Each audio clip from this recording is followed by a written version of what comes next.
O André levantou uma bola, galera, eu já vou ler o superchat já, né? O André levantou uma bola, Mauro, que também é interessante, né? Porque essas grifes elas trazem outras consequências, como por exemplo, essa questão de quando o jogador não dá certo, é difícil de se livrar. E normalmente o Flamengo faz contratos longos e caros. E aí o cara fica ganhando muito bem e fica aí compondo número no elenco, né? Tem essa questão também, né? Assim, é tudo isso porque o planejamento ele é muito mal feito, né? É tudo feito na base do vamos que vamos, vai contratando. Tem dinheiro, vai lá, contrata atrás e um abraço. E como o André destacou, parte da torcida parece realmente muito envolvida por uma ideia de que você tem que trazer só como se fossem zicos, né? Jogadores caros, jogadores de um determinado patamar. É tudo muito, muito sem critério, né? Muito sem critério. E, assim, essa discussão parece não existir.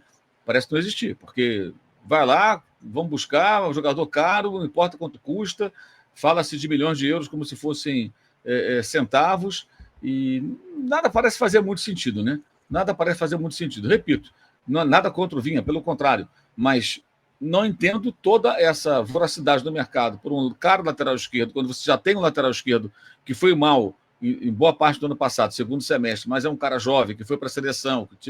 Cara, se não fosse a entrada do Ayrton Lucas no lugar do Felipe Luiz, eu não sei o que seria da final da Libertadores 2022, amigo. Aquela jogada da expulsão do Pedro Henrique só acontece porque é o Ayrton Lucas que está ali. Nunca o Felipe Luiz iria naquela bola. E ali muda o jogo. O gol do Gabigol acontece porque o Felipão não substitui o zagueiro, deixa o Fernandinho improvisado, e o Fernandinho é que deixa o espaço onde o Gabriel sozinho empurra a bola para o gol. E o segundo tempo todo o Flamengo não matou o jogo, ficou no 1-0 até o final. Até o final. Então, a participação do Ayrton Lucas em 2022 e primeira metade do ano atual, 23, ela foi boa e até decisiva em dado momento. Esqueceram isso? Todo mundo festejando. O Felipe Luiz, aliás, final de Libertadores, jogou nada nenhuma delas, né? A primeira jogou mal, as outras duas ele saiu no primeiro tempo. Machucado. Machucado. Mas tem um bom discurso, fala bem, não sei o quê, um cara mais articulado que a média, o pessoal fica todo mundo, parece que está ouvindo, sei lá, uma entidade superior falando. Um exagero danado. Enfim, é o que eu vejo, né? Nada contra a sua participação no clube, mas acho que assim, se desvaloriza alguns jogadores que às vezes têm boa participação e podem render mais e ficam ainda nessa coisa de cultuar 2019 como se isso bastasse para o Flamengo. Não basta, tem que olhar para o presente e para o futuro e ver o que alguns jogadores fizeram e podem voltar a fazer. Então, assim, não entendo você buscar um jogador caro para a lateral esquerda quando você tem ali um bom jogador para a função. Se tiver os dois é ótimo, claro, mas e na direita se tem três, não tem nenhum. O Varela não jogava com nenhum técnico. Né? Agora, no final, o Tite escalou por eliminação, porque os outros dois falharam no jogo contra o Atlético Mineiro, os dois falharam. O Mateuzinho e o Wesley. Os dois falharam. O Atlético vence o Flamengo com erros crassos dos dois. O Mateuzinho, a piada, aquela falha dele no gol do Paulinho. O Wesley erra um passe que dá o contra-ataque do outro gol do Atlético. Então o Flamengo toma um coco no Maracanã do Atlético Mineiro, com falhas do Atlético, e vai o Varela, né? O Tite olhou para o banco e falou, pô, cara, vamos botar o Uruguai, vamos ver o que acontece. Mas o fato dele, com diferentes treinadores, nunca jogar, deixa a pulga atrás da orelha. Será que ele treina mal? Só se destacou no treino quando foi agredido pelo Gerson. Aí ele se destacou. Então você tem um lateral de seleção do Uruguai que não se firmou. Tem dois jovens que também não se firmam. Um deles é muito novinho, o outro acho que já mostrou que não dá. E não se busca um bom lateral direito. Porque se o Flamengo colocar 6 milhões no Vinha, vai ter mais 6 para colocar no lateral direito, seja ele qual for. Esse é o ponto. O Flamengo parece, sabe o quê? O cara que tem uma casa em reforma.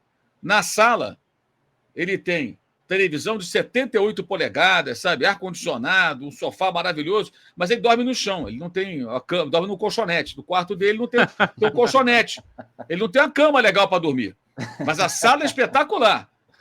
Imagem 4K, ele vê futebol, vê série e tudo, mas quando ele vai dormir, ele dorme na sala, do sofá, que é melhor, tem um colchonete raça ali para dormir. O Flamengo não tem lateral direito, quer ter dois laterais esquerdos de seleção. Ayrton Lucas, seleção brasileira, e o Vinha, seleção do Uruguai.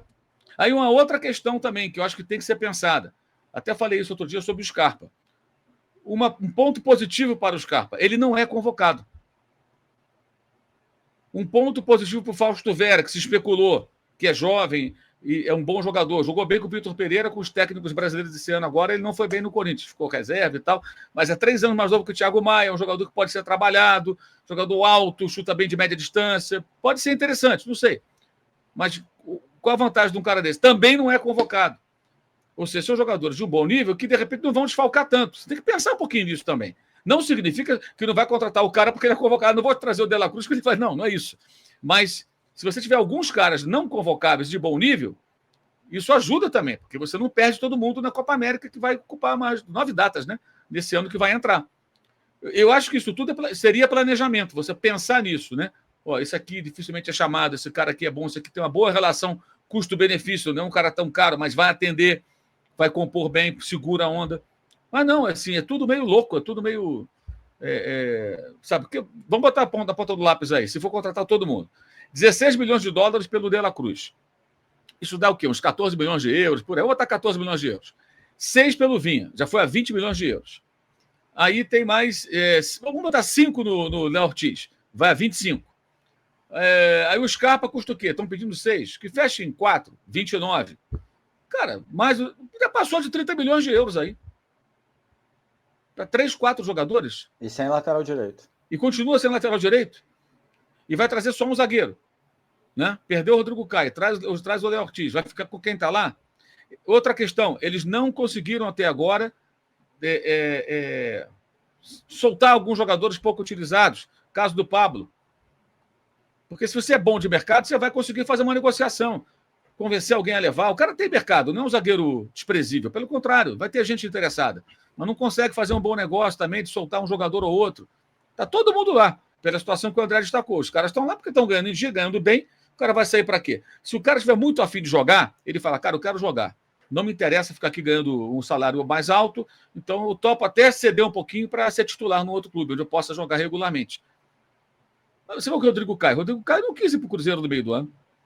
Foi ruim para ele, porque agora está ruim dele conseguir um contrato que não seja produtividade, porque ninguém sabe como ele está de fato. Ele não jogava no Flamengo. Se ele jogasse emprestado para o Cruzeiro 6 meses e conseguisse jogar, talvez ele agora estivesse fazendo um contrato melhor, com o Cruzeiro ou com outro clube, né? Enfim, mas a coisa é tão boa no Flamengo que o cara não sai, bicho. O cara fica lá. O cara meio que se acomoda lá. Ah, tá bom aqui, vou ficando por aqui mesmo. Entendeu? O Diego Ribas mesmo, acho até que ele foi bem inteligente na época. Ele deve ter pensado para ir para um outro clube, para o Santos, onde ele surgiu. Volta para o Santos. Problemas financeiros. O time mais fraco, brigando para não cair. Vou ficar no Flamengo aqui de reserva até o final. E com status de capitão, né? Entrava em campo. Na verdade, vamos combinar, o Everton Ribeiro sempre foi o capitão flanelinha. Ficava guardando o lugar para o Diego. Braçadeira de capitão para ceder para o Diego. Acho até, meu entendimento, o Everton Ribeiro acho um ótimo jogador, parece uma ótima pessoa, um cara muito na dele, muito discreto, mas ele nunca teve perfil de capitão. Liderança, o cara que não grita, o cara que não fala. Não consigo vê-lo como capitão, nunca consegui vê-lo. Mas pela postura mais tranquila, era um cara capaz de ficar como capitão, guardando lugar para o Diego, que era reserva, sem reclamar. Um outro atleta que pusesse a braçadeira, falava, cara, o capitão agora sou eu, você é reserva, pô. Por que eu vou tirar a braçadeira? Esse respeito imenso pelo Diego Ribas, talvez um outro jogador não tivesse. Aí ele foi ficando como capitão, mas ele nunca teve postura de capitão. Você pega um jogo Flamengo e Olímpia, cara, tivesse um capitão de verdade ali, ia rodar a baiana com aqueles caras ali. Eu acho que o Fabrício Bruno é mais capitão que o Everton Ribeiro, às vezes. Embora ter chegado depois, seja mais jovem. Tem mais personalidade. Demonstra alguma indignação, fica puto lá quando a coisa tá ruim, entendeu? O Everton Ribeiro, eu fiz uma pergunta para ele lá no Paraguai, depois da eliminação. Ele fala aquelas coisas, pô. É o jeito dele. Até parece, repito, parece um cara legal, uma boa pessoa, bom profissional e tal, mas capitão, cara, tem que ter sangue dos olhos, tem que ter liderança mesmo, sabe? Tem que cobrar dos outros que estão meio preguiçosos, não estão dando tudo. É o capitão, bicho. Aqui no Brasil a gente leva muito pouco a sério isso, né? Você dá a braçadeira para um e vamos embora. Tem muita coisa errada, né?